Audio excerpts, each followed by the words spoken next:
네, 점점 입이 거칠어지고 있습니다. 천하용인, 천하동인 생각난다. 이렇게 공격을 하니까 나는 북한 아나운서가 생각나더라. 이런 반박이 나왔습니다. 조수진 최고위원 후보와 천하람 당대표 후보 간의 설전인데요. 어떤 내용인지 먼저 들어보도록 하겠습니다.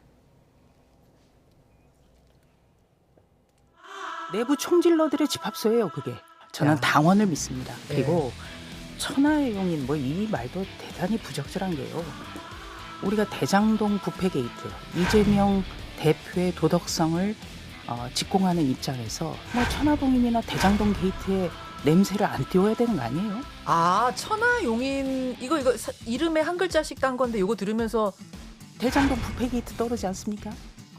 그거 들으셨어요? 그런 것 천하동인? 자체가 그러니까 여당 지도부로서는 굉장히 부적절함을 스스로 보여주고 있다. 저는 그렇게 생각합니다.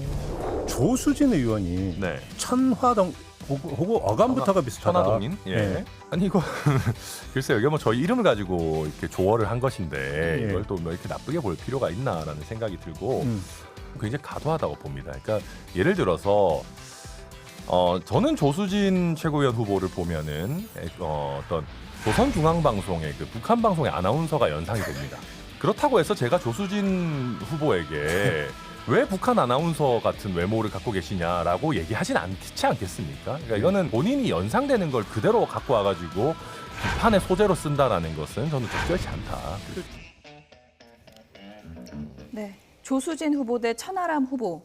언론에서는 윤석열 팀 대 이준석 팀 이렇게 나누기도 하던데요. 설전이 점점 거칠어지는 것 같아요. 네, 그렇습니다. 사실 그 선거라는 걸 보면 상대당 후보하고 하는 것은 사실 굉장히 아름다워요. 어떤 의미에서. 근데 자당에서 경선을 치르거나 하면 정말 원수가 됩니다. 나중에도 앙금이 안 가시는 게 사실 자당의 후보들끼리 후보가 되기 위해서 벌이는 이런 선출직도 마찬가지고요. 그런데요.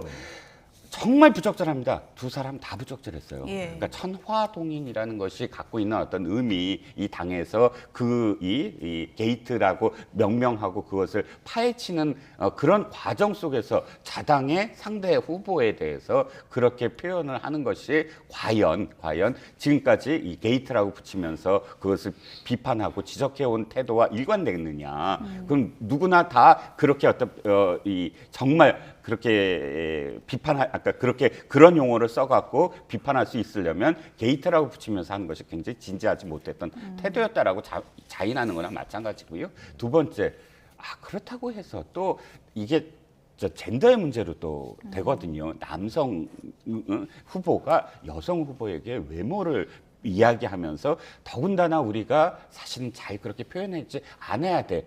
이 북한 관련된 어떤 그 비하하는 것으로 들릴 수 있는 그런 표현을 동원을 해서 물론 예를 들었다라고 이야기하지만 그럼에도 불구하고 그것이 방송에 나갔을 때 이 연상되는 이제 앞으로 계속 연상되는 부분을 자신이 먼저 선도했다라는 그건 계속 붙지 않겠습니까? 그러니까 양쪽 다 아무리 경선 때 서로 간에 공방을 벌이더라도 최소한 정말 올바른 어떤 그런 방향, 그러니까 우리가 피스라고 얘기하는 그것이 옳든 그러든 간에 정치적으로 이 표현이 올바르냐에 대한 어떤 판단을 해가면서 서로 공방을 벌여야 되지 않을까요? 네.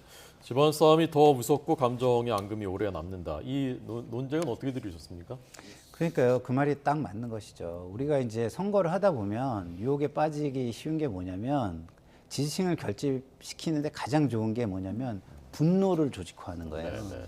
분노와 불만을 조직화하는 건데 그냥 조직화로 그쳐야지 그게 분노 자체, 불만 자체가 돼버리면 굉장히 위험한 거거든요. 그래서 저분들이 남기는 거는 아까도 제가 얘기했지만 지지층에는 분노와 혐오를 그리고 지지층이 아닌 쪽에는 그렇죠. 혐오를, 지지층과 반대층에는 갈등을 그리고 지지층이 아닌 중도층에는 혐오만 남기는 거예요. 그러면은 정치와 갈등과 혐오 말고는 아무것도 안 남게 되는 것이죠. 그러니까 민생이나 국민을 위해서 복무해야 되는 부분은 뭡니까? 사실상 갈등을 조정하고 타협을 통해서 국민을 위해서 무언가 정책화를 하고 이런 것인데 그런 건 없고 전쟁터가 돼버리는 거예요. 그러면 국민이 세금 들여서 정치인들에게 돈을 줄 필요가 뭐가 있습니까? 정치를 아예 없애버리는 게 낫지. 그래서 지도층의 언어는 다시 말씀드리지만 갈등과 혐오를 조정하는 거는 빼야 된다. 아무리 그걸 조직화를 하더라도 조직하는 하나의 기법이지 그걸 표현으로까지 가져오고 더더군다나 저런 표현들은 인격을 모독하는 것들이잖아요.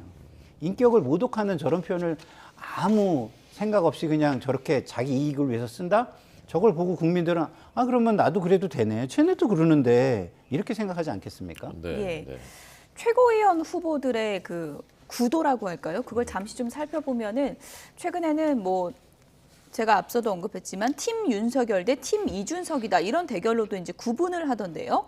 최고위원 최종에 이준석 키즈라고 하는 김용태 후보나 허은하 후보가 들어갈 것인가 이것도 하나의 관전 포인트 아니겠습니까? 두 가지입니다. 하나는 가능하다라고 보여지는 것이 지금 그 지지율이에요. 이게 지금 당대표의 어떤 그 후보들 지지율과 저는 연동된다고 생각을 하거든요. 천하람 후보의 지지율이 바로 최고위원으로 연계돼서 허은하와 김용태 이 두 후보가 어떻게 될 것인가가 연계된다고 한다면 당원들 내부에서도 약 한 10%에서 15% 내외에 지금 그 이준석 라고 표현되는 반윤 그룹의 지지가 형성이 되고 있다. 네. 그러면 두 번째는 뭐냐면 그랬을 때 두 표를 어떻게 행사하느냐.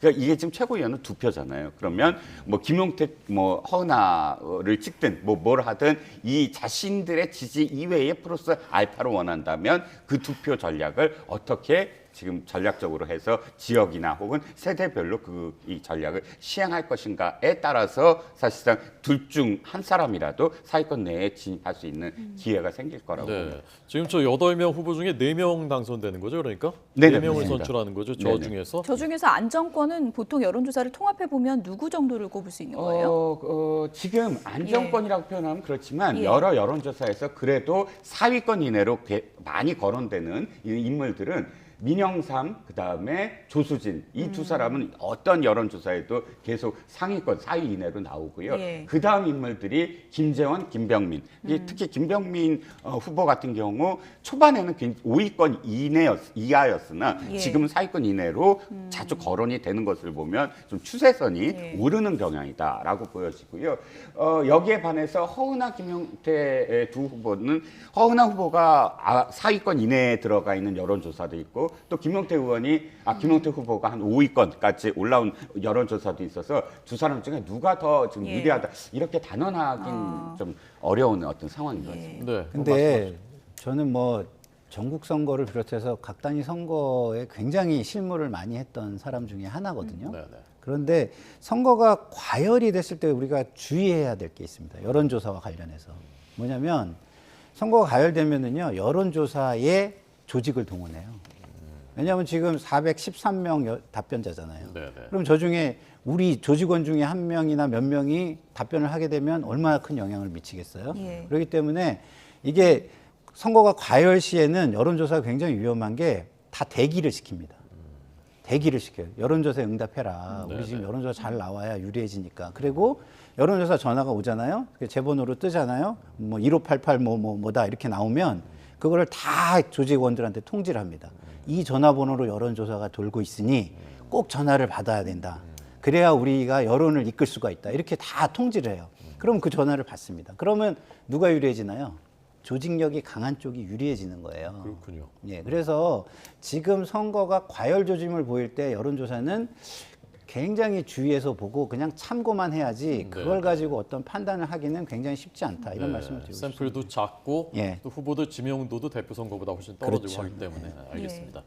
자, 어제 나온 리얼미터 조사 보면 김기현 후보, 안철수 후보 사이가 많이 벌어지던데요. 어떻게 전망하십니까? 일단 안철수 후보가 구도 싸움에서 지금 밀리고 있어요. 그러니까 선거는 인물 구도 바람이잖아요. 근데 안철수 후보는 사실 인물이 새로운 어떤 신선함, 새로움, 아니면 개혁 이런 이미지에서 많이 조금 퇴행됐어요. 10년 동안 계속 정치인이었기 때문에 그래서 인물 좀 떨어지죠. 바람을 일으키는 건 어떤 바람이 없어요. 그러니까 캐치프레이즈나 혹은 이외에 그러면 구도를 정확하게 자기가 포지셔닝을 해야 돼요. 그런데 지금은 친윤, 김기현, 반윤, 천하람 여기서 어정쩡한 스탠스가 돼버렸어요. 그러니까 네네. 전혀 다른 구도를 만들려고 수도권론을 지금 혁파를 했는데 사실은 지금 한나라당 계열, 그러니까 국민의힘 계열의 정당사를 보면 수도권 계열의 당대표가 된 게 황교안 후보였어요. 황교안 당대표였어요. 예. 그때 총선에서 졌거든요. 그 이전을 보면 이긴 선거가 한 3번 있었는데 대개 다 영남권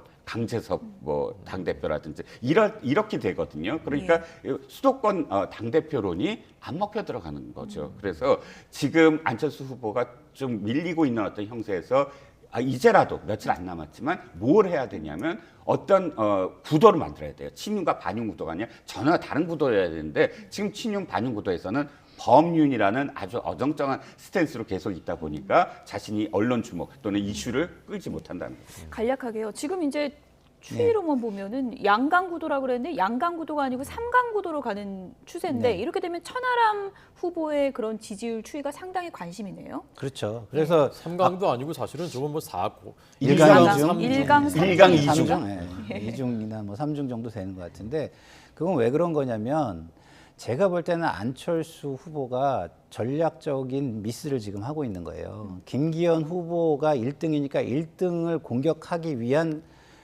그런 전략에 지금 매몰돼 있어요. 근데 공격을 하더라도 자기 어젠다로 공격을 해야 되고 홍보를 하더라도 자기 어젠다로 홍보를 해야 되는데 황교안 후보의 어젠다에 올라타는 이런 전략을 지금 쓰고 있거든요.